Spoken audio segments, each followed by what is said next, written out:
నమస్తే friends, welcome to our channel. మా మిద్దె తోటలో చిక్కుడు మొక్కకి ఎన్ని చిక్కుడు కాయలు ఉన్నాయో, ఆకులు ఎన్ని ఉన్నాయో అన్ని కాయలు ఇలా గుత్తులుగా వచ్చినాయి.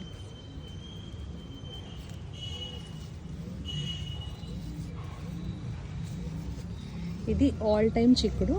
సో మనకి మొత్తం సంవత్సరం అంతా కూడా ఇలాగా ఈ తీగ చిక్కుడుకి మనం చిక్కుడుకాయలు అయితే తీసుకోవచ్చు. చూసారు ఎన్ని గుత్తులు ఉన్నాయో. ఇలా మొత్తం కింద నుండి పై వరకు కూడా ఇలా గుత్తులు ఉన్నాయి.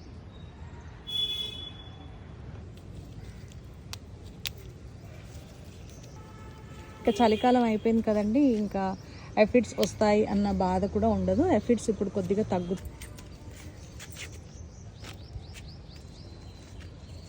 ఈ ఒక్క మొక్క నుండి ఎన్ని చిక్కుడుకాయలు తీసానో చూసారా. ఇలా మిద్దె తోటలో ఒక 2-3 చిక్కుడు పాదులు ఉంటే ఎంత హార్వెస్ట్ తీసుకోవచ్చో మీరే చూడండి.